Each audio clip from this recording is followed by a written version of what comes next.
Halo, assalamualaikum. Oke, jadi ibu-ibu hari ini kita akan membahas mengenai tantrum pada anak. Nanti kalau misalkan ada sedikit suara berisik, suara kendaraan, harap dimaklumi ya, karena memang rumah saya agak sangat dekat dengan jalanan, jadi tidak bisa dikontrol gitu.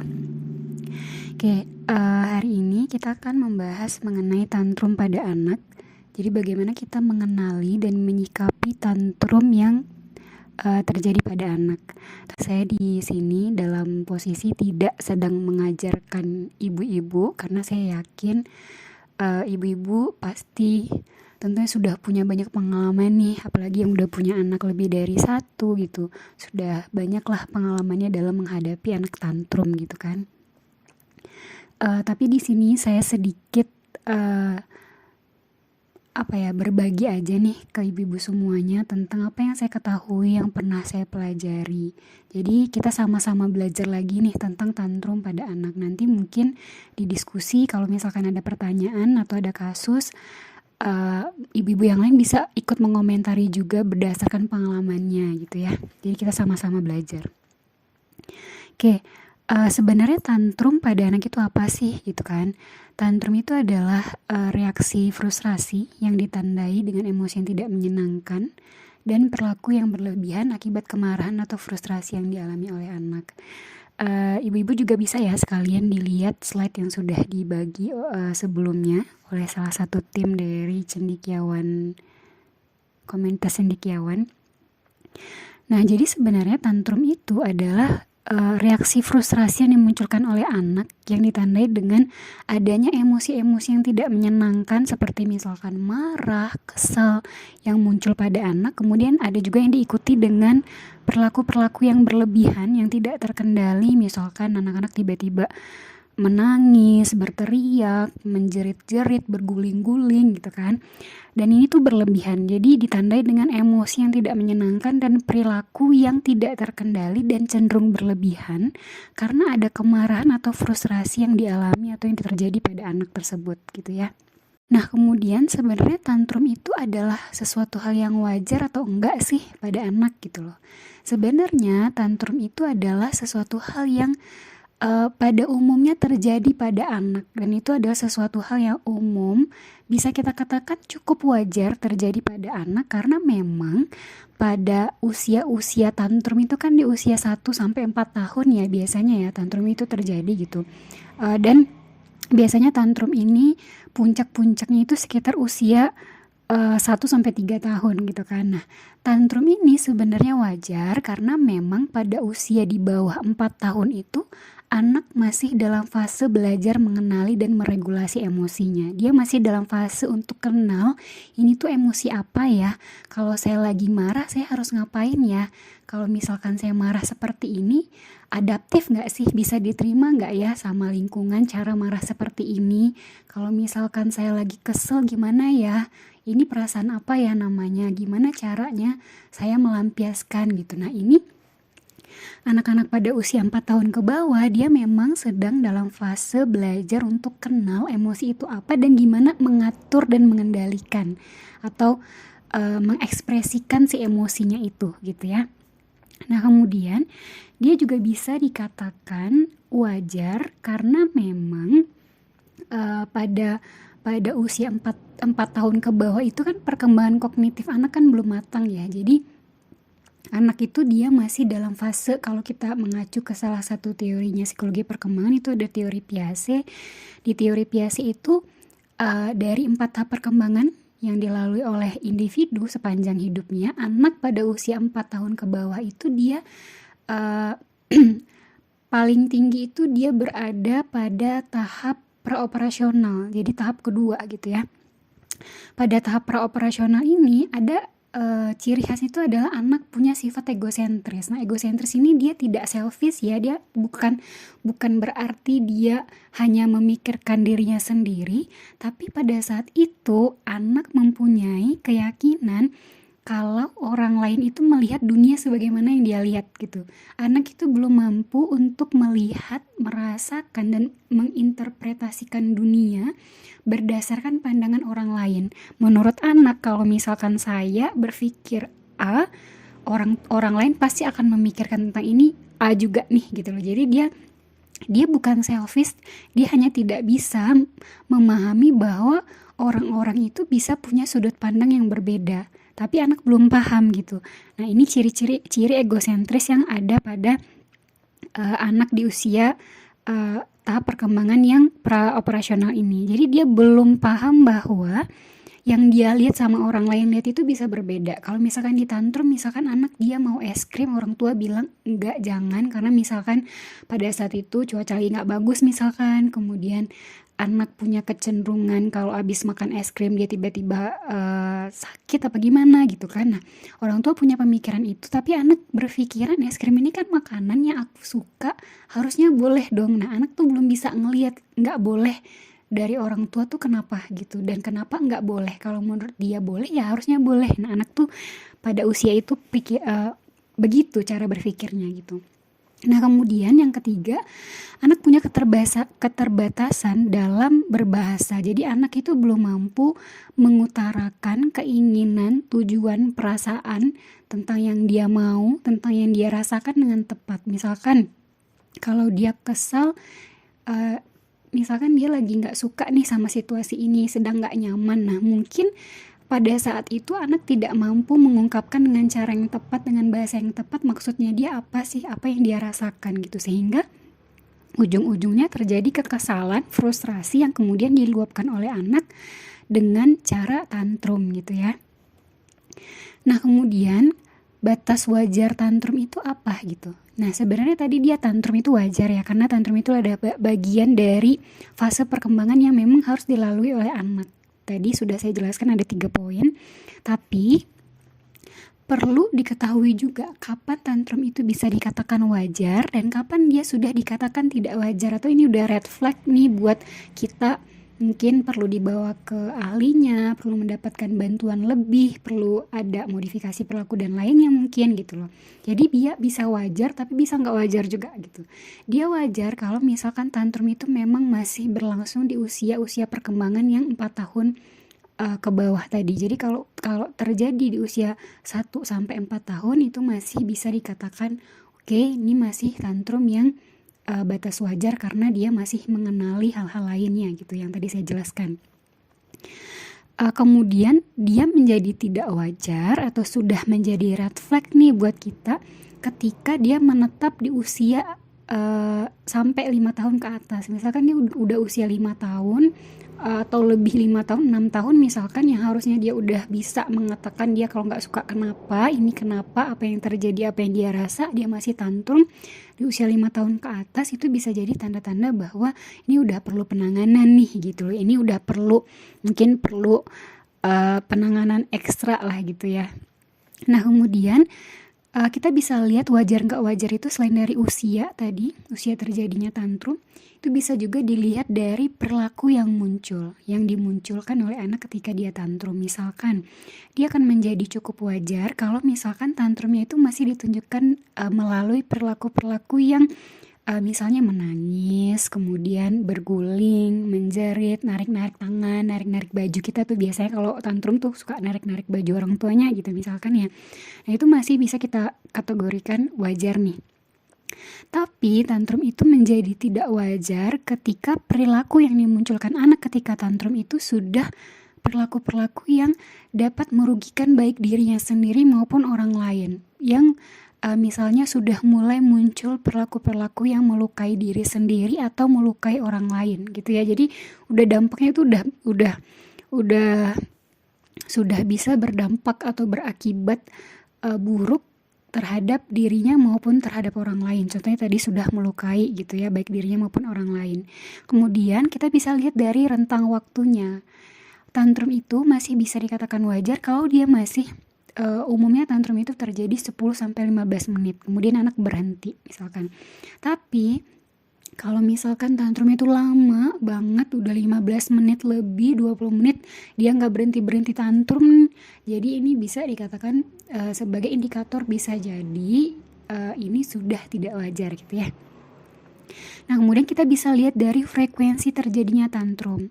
dikatakan bahwa tantrum itu kalau terjadi 5 kali dalam sehari, kurang dari 5 kali dalam sehari, itu masih bisa dikatakan oke, ini wajar gitu.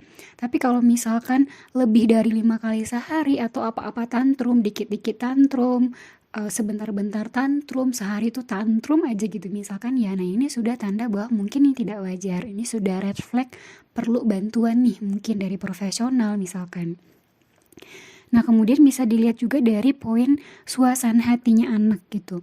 Tantrum itu bisa dikatakan wajar ketika ada fase normal di antara periode tantrum. Jadi maksudnya adalah kalau misalkan anak tantrum nih karena A, kemudian nanti dia berhenti kan, emosinya tenang, nanti abis itu kalau misalkan ada lagi yang nggak enak terus tiba-tiba dia tantrum, tapi emosinya ada ketika si tantrumnya selesai dia tenang gitu. Tapi kalau misalkan suasana hatinya menetap selama periode tantrum, misalkan dia habis tantrum tapi suasana hatinya itu masih marah seharian gitu kan. Nah, ini bisa sebagai tanda-tanda bahwa tantrum itu sudah tidak wajar. Nah, jadi ini poin-poin yang perlu dicermati juga gitu ya ibu-ibu ya. Nah, kemudian tantrum itu kan biasanya kita kenal tantrum itu anak-anak ketika dia mau sesuatu kemudian dia berteriak, dia nangis jerit-jerit, apalagi biasanya di ini ya, di tempat rame gitu ya biasanya ini terjadi. Nah, tantrum itu sebenarnya dia ada dua, ada yang namanya tantrum frustrasi, ada yang namanya tantrum manipulatif. Nah, tantrum frustrasi itu adalah tantrum yang terjadi ketika anak dalam kondisi kelelahan, rasa lapar, bosan, atau ada stimulus berlebihan, atau anak dalam keadaan sakit. Nah, biasanya kan ada ya anak lagi gak nyaman, lagi sakit, terus dia seharian itu kayak ada kondisi-kondisi dia nggak nyaman yang ditunjukkan dalam perilaku-perilaku yang berlebihan. Kalau anak sedang sakit kan biasanya gitu ya. Nah, itu bisa dikatakan itu anak sedang mengalami tantrum frustrasi. Atau misalkan lagi pergi jalan-jalan nih, terus di perjalanan kan bosan ya, apalagi bagi anak-anak gitu, bosan lama nggak bisa ngapa-ngapain, cuma di mobil doang misalkan. Nah, ini bisa menyebabkan anak tiba-tiba tantrum, tiba-tiba berteriak, rewel dan lain-lainnya. Nah, ini tantrum frustrasi namanya gitu. Atau bisa juga misalkan anak lagi bapak ibu nih, anak-anak yang punya orang tua yang terlalu misalkan anak lagi ikut lomba gitu, orang tuanya kayak ayo terus, anaknya udah capek, mungkin anaknya udah nyoba, terus anaknya udah bilang lagi udah nggak bisa nih anaknya, tapi orang tua kayak ayo coba lagi gitu.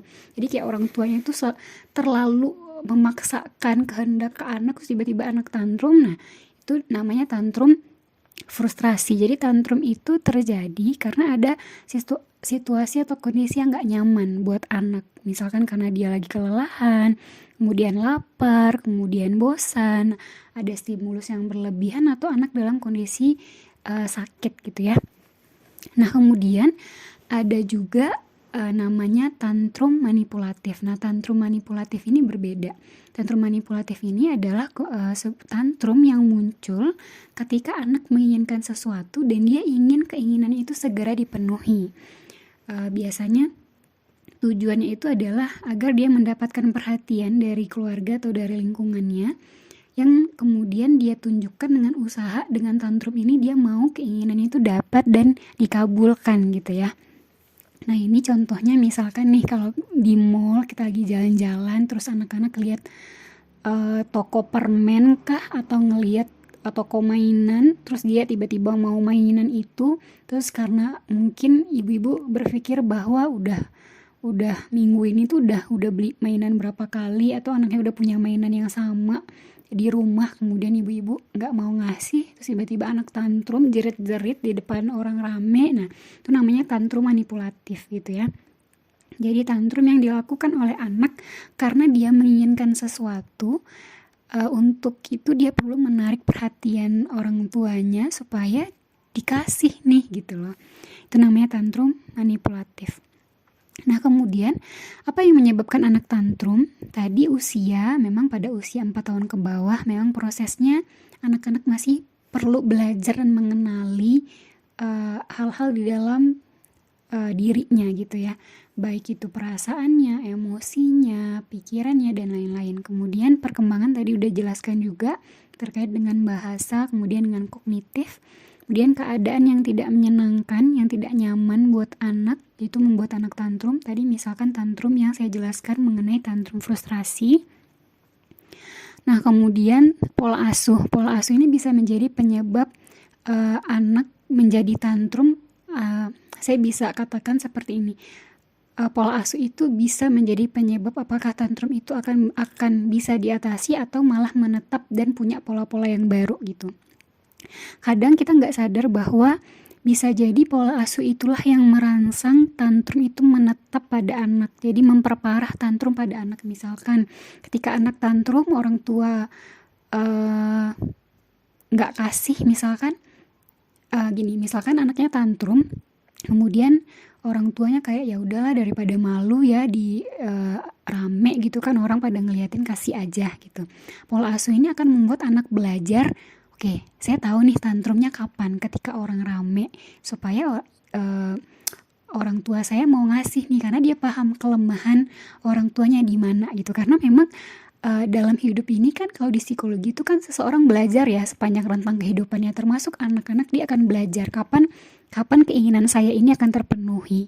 Meskipun saya tantrum, tapi kalau tantrumnya di depan orang rame, orang tua saya bisa malu, tiba-tiba dikasih. Meskipun dia tidak menyadari itu, pasti nanti itu polanya akan diulang gitu ya. Nah, ini berbahaya. Maksudnya kayak bisa membuat tantrum itu menetap atau menjadi memperparah tantrum pada anak.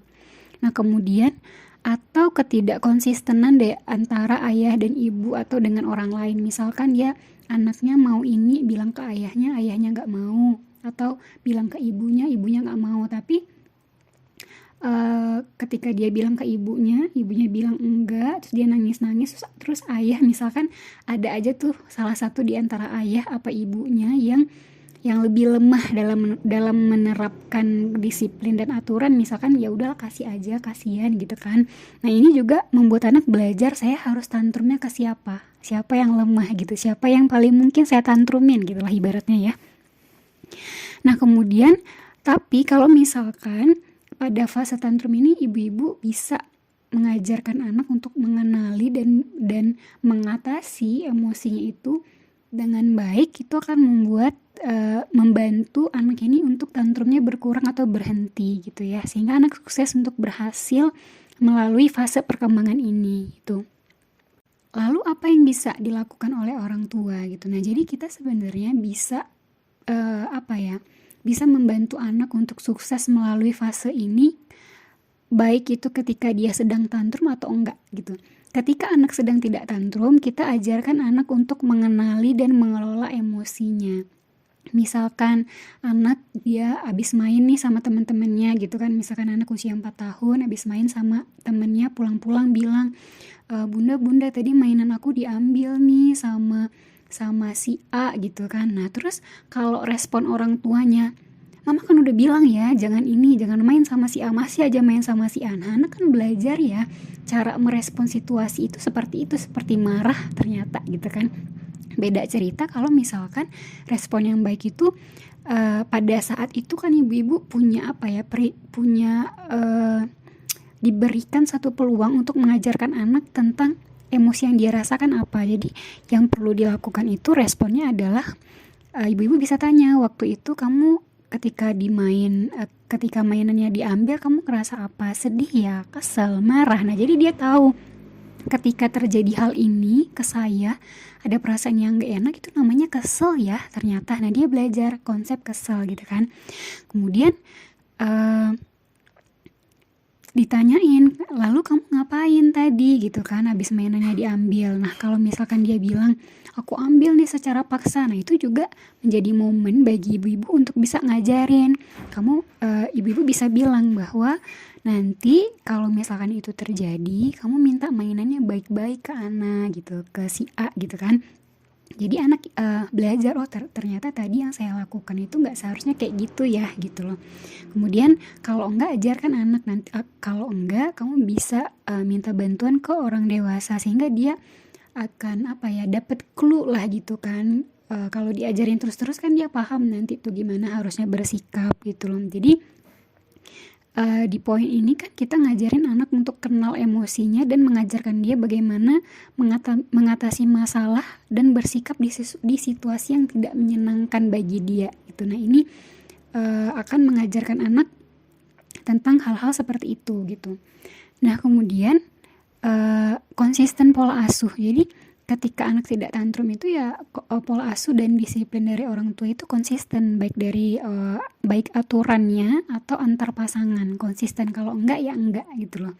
Nah kemudian pada saat anak tantrum itu yang pertama orang tua tetap tenang, pahami apa yang dirasakan anaknya. Jadi kalau jokesnya tuh seperti ini, jangan ketika anak tantrum orang tua malah marah-marah juga ke anaknya, kamu mau ngebilangin gitu kan, apalagi di depan orang ramai. Jadi nggak cuman anaknya, orang tuanya jadi tantrum juga gitu ya.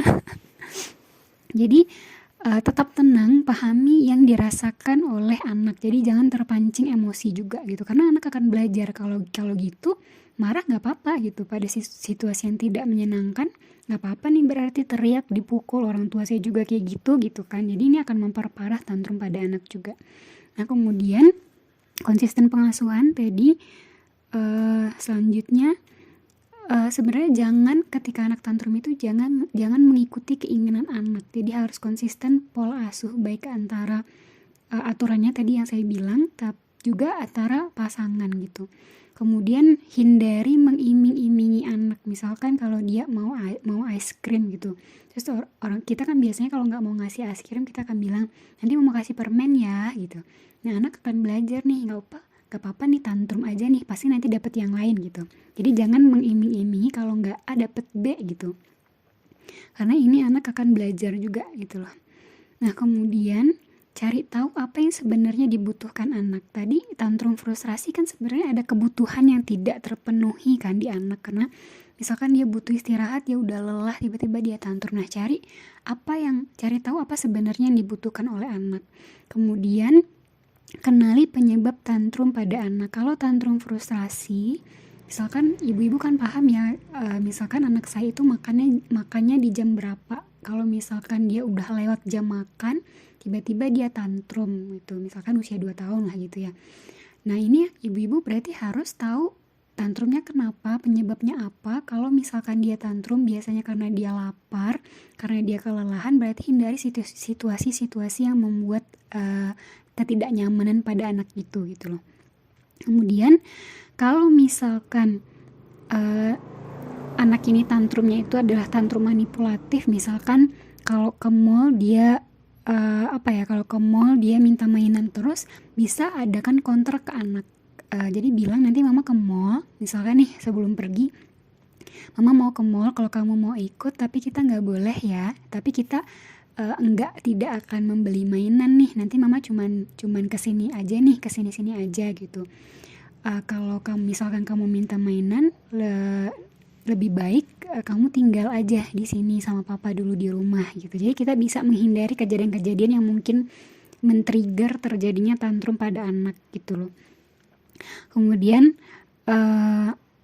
atau kalau misalkan ya udah tetap dia mau ikut, hindarilah jalan-jalan yang mungkin membuat tempat-tempat yang mungkin membuat anak ini tantrum. Jadi kalau mau ke mall, kalau mau beli sesuatu gitu, hindari, kan udah paham nih di sini biasanya ada ini, di sini ada ini, ya hindari tempat-tempat itu, jangan lewat ke sana supaya anak tidak tertrigger tantrum gitu. Nah, jadi ketika anak tantrum, tetap tenang, tegarkan hatimu para bapak ibu gitu ya. Kemudian konsisten untuk aturannya dan antar pasangan gitu. Itu aja, sekian dari saya, semoga bisa bermanfaat. Assalamualaikum warahmatullahi wabarakatuh.